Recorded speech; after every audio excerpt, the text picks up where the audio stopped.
Hello, and welcome to the Multifamily Investor Playbook. I'm John Makarewicz, president at Ferris Capital Partners. Now, real estate investing has vintages just like wine. So, for example, those investors who bought in 2009 while everyone else was scared, they made fortunes, right? The investors who bought in 2021 at peak prices got crushed with rate spikes. So, today we're going to make the case for why 2026 may be the best entry vintage for multifamily of the entire decade, and we're going to go ahead and back that up with data. So let's sort of talk about that idea of that vintage approach, right? And why it's most important variable in real estate. So the vintage year concept, right? So like in wine, a vintage year describes the condition in which the grapes were grown. And some years do produce more exceptional wines, regardless of the winemaker's skill, right? So in real estate, it's not all that different. When we talk about vintage in real estate, what we're talking about is the really a year that refers to market conditions at the time of acquisition. So things like entry price, cap rates, supply pipelines, financing costs, and where you are in the overall cycle, right? So, University of Reading research, right? Vintage year is the single most significantly important predictor of real estate fund performance, more so than fund size, manager tenure, or geography. So the finding really came down to bad vintage years are characterized by good capital market conditions, high competition for assets, easy money, and leading to higher prices that ultimately result in lower performance, right? So the translation is the best time to invest is when everyone else is nervous, right? And the worst time is when everybody's confident. I'm going to kind of beat a dead horse here because this quote from Warren Buffett comes up quite a bit on this podcast. But when everybody's scared, get greedy. When everybody's greedy, get scared. And so that's really what we're talking about here today. So the bottom line is that I can say all this, but really we have to look at the historical data so we can back up what we're talking about here. So there was a period during the great financial crisis between 2009 and 2011. Investors who bought during the great financial crisis fallout, when fear was at its absolute peak, captured the entire subsequent decade of appreciation, right? So, we're talking about multifamily here, but one statistic that I think is worth mentioning is median home prices nationally rose 35% from '09 to 2019 alone. So, it's all about that timing. 2012 vintage, right? Buyers who waited for confirmation that the market had recovered paid 15 to 20% more for those same assets than they would have had they purchased that asset in 2009. So, in other words, when the market was good and everybody was feeling, okay, we're through the worst of it, you're already too late. You missed the opportunity. So, let's look at 2021, right? That vintage. So, peak capital market conditions, we had compressed cap rates, easy money, a lot of competition for deals, driving, lower cap rates, in some cases into the 4% range. And that led to massive pain when rates spiked in 2022, particularly for those operators that opted for floating rate or bridge debt. 2022 and 2023 buyers who bought during the rate spike correction are already seeing improved fundamentals, right? Because what happened is immediately values dropped. So, the pattern is consistent over 40 plus years. The best real estate vintages, those best vintage years come when capital market conditions are difficult and not easy.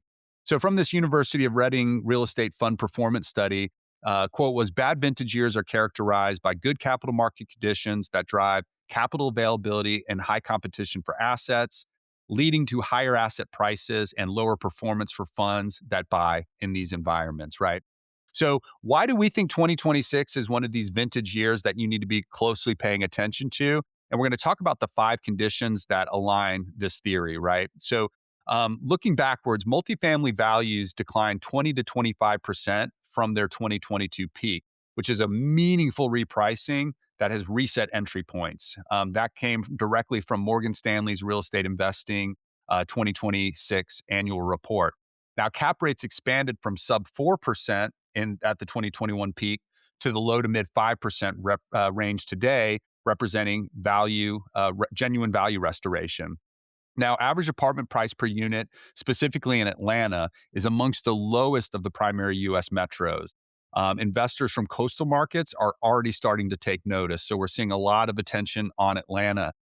Going back a few years, the story in Atlanta was the huge supply wave, which is largely burned off. And so Atlanta is becoming a hot market once again. So that's why at Ferris Capital Partners, we try to get ahead of that. And we started targeting assets in this market in 2025 with our newest deal in Smyrna being just north of the city of Atlanta. I mean, it's literally just outside the city lines, excellent location, excellent amenities nearby, and a really compelling investment thesis. Now, properties that traded, say, for 250 a unit in 2021 are now trading in the 170 to 185 range in many Sunbelt markets. Same building, same location, just 25 to 30% cheaper. And buying below replacement cost, which is something we're always thinking about, is the single best margin of safety in real estate. And that window absolutely exists today. So from a Good Egg Investment 2026 Family Outlook, their quote was, assets purchased in 2026 are being bought at a sweet spot. Prices have corrected from the peak, cap rates are healthier, and future competition from new supply is starting to look non-existent for several years. Condition number two, and it sort of speaks to that, what I just said there, that supply cliff is real and structural. So multifamily construction starts are down 53% from the 2023 peak, which is the largest sustained decline since the 1970s. That data point came from CRE Daily. Fannie Mae April 2026 forecast shows that 435 multifamily starts in 2026, which is well below trend, and deliveries will lag as starts, because these properties won't be delivered for 18 to 24 months at best. There has absolutely been an impact on tariffs, right? Tariffs on steel 50%, aluminum 50%, copper 22% are making new construction even more expensive, further deterring new starts. On top of that, there's also a labor shortage. So nearly 500,000 additional construction workers are needed in 2026. A lot of that is due to the increased immigration enforcement, which has tightened the labor pool very further. Now, that came from a report, the 2026 construction cost outlook from the National Home Builders Association. Now, fewer starts today equals fewer units delivered in 28 and 29, which will equal sustained rent growth during our hold periods, right? Buyers today are locking in a basis before the recovery is priced in. Those who wait will absolutely pay for the improvement. Condition number three, rent growth is actually coming back. Now, it's not to say there still is an impact of some of the deliveries that have come online in the past few years. Class A assets have to lease up quickly because they have to refinance out of their construction loans as soon as possible. So they got to get to stabilization. So often with Class A, they're offering some pretty aggressive concessions.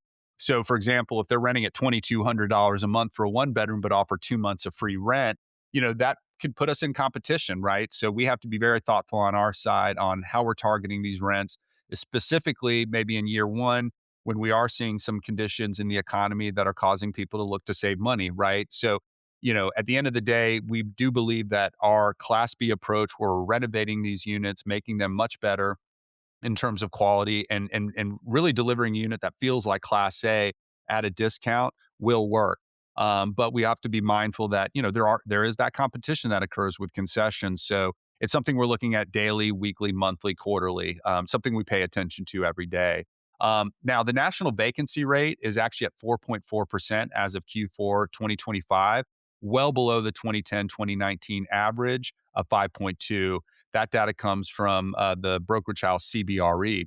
Now, renewal rates are also at historic highs. So we're seeing 50% of all leasing activity in 2025 were renewals. That's up from 51% in 2015 and 48% in 2025, also coming from CBRE's analysis.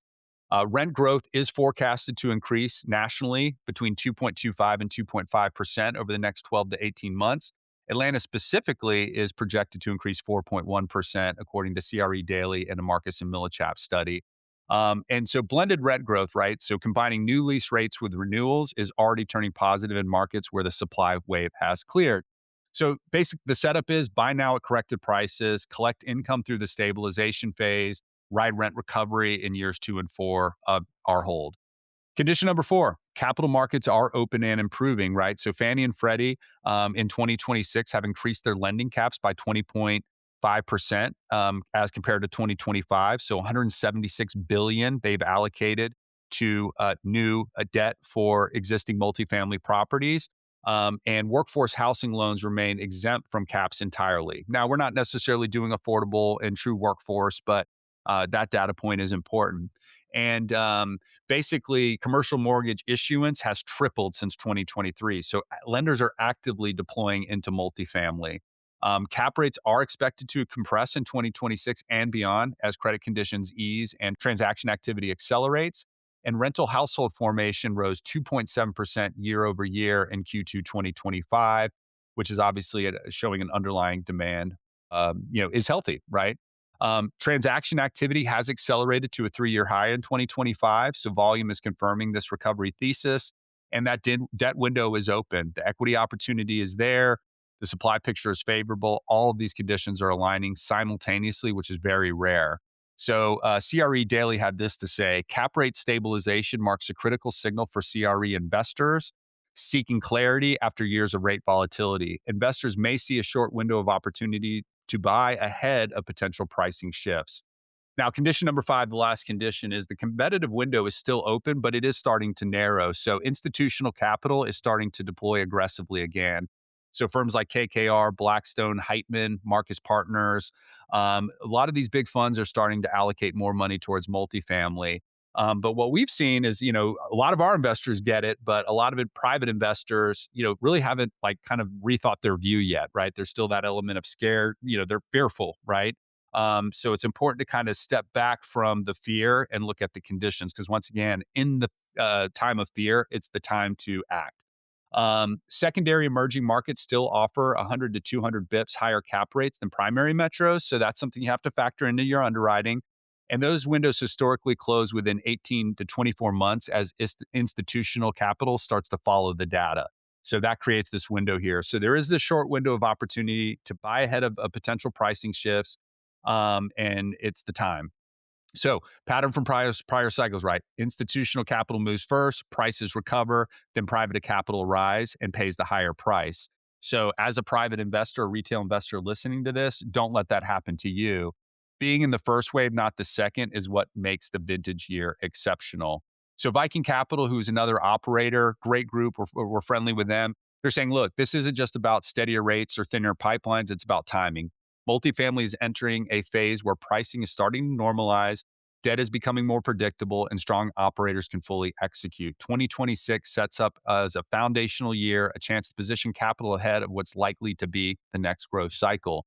So, let's talk about the risks, right? Because I know I've just presented all this information showing why it's great, right? But the reality is that we may see a prolonged economic slowdown or even potentially a recession. Tariffs have not fully started to contract the economy. So if that were to occur, we could see some job losses, which could soften renter demand and delay the recovery timeline by 12 to 24 months. So, we have to be very thoughtful and conservative on our underwriting. We may see sustained inflation. The war with Iran obviously is creating issues with oil. Oil is in almost every product, right? And so that will have a downline effect on costs.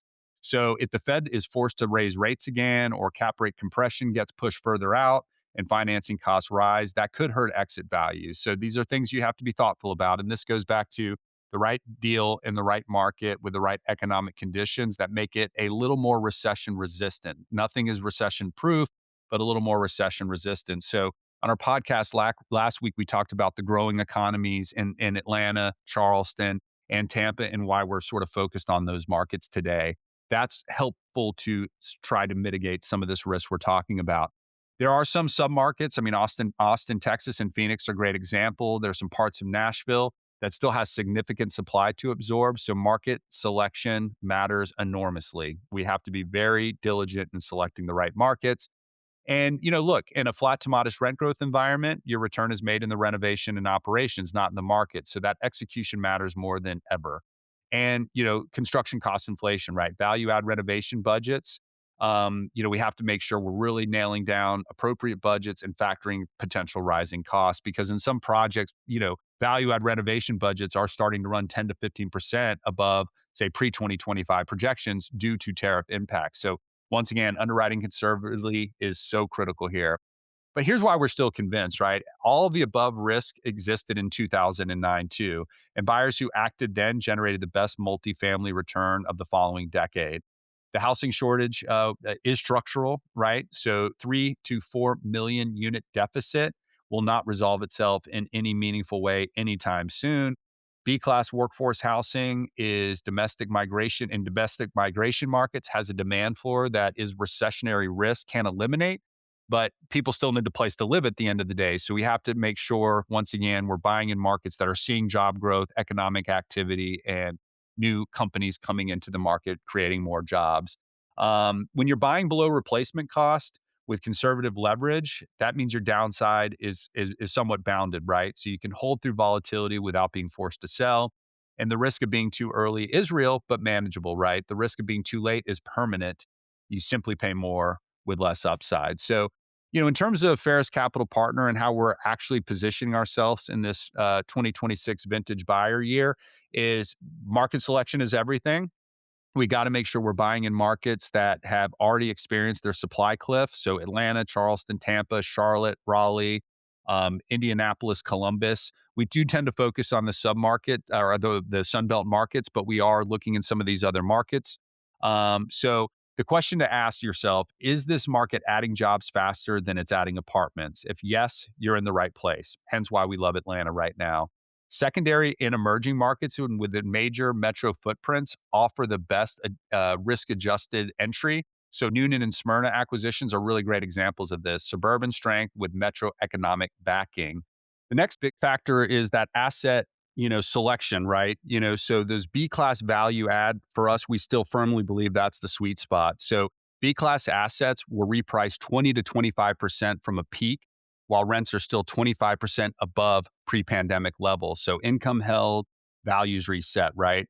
And that value add thesis, right? When we buy an underloved, undermanaged asset below replacement cost and execute a proven renovation plan, we can ride that rent recovery.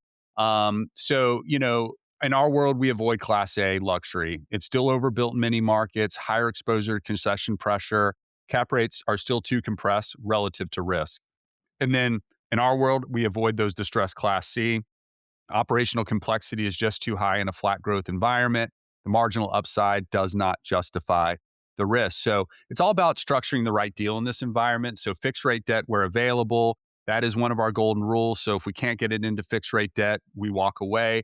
So we don't want to bet on rate cuts materializing faster than expected. Everybody thought in 26 we would see meaningful rate reduction, but then of course the war with Iran started, which has pulled that back. So our renovation budget, we need to build in a 10 to 15% tariff contingency. We've been doing a 10% contingency since day one. That is part of our second golden rule, which also includes a principal and interest reserve. So that is something we're always looking at. And on each deal, we are increasing our renovation budget, but still keeping in that contingency. Hold periods, that 4 to 5 year hold period. It's important to remember real estate is a patient game, right? We can't, flip an apartment building in 6 months and create meaningful returns. So it gives us time to execute on that value add strategy, ride the rent recovery cycle, and exit into a cap rate environment that is hopefully a compressed cap rate environment. And then, really thinking about multiple exit strategies and paths, right? A hold, refi, sell. So we don't underwrite to a single outcome. So, that's what we're doing right now, right? We're targeting a deal in Smyrna, Georgia. It's 100 units, 1984 vintage in the Cumberland Galleria submarket, about a mile and a half to the Brave Stadium in the Battery. Cobb Galleria is nearby, huge mall and retail center.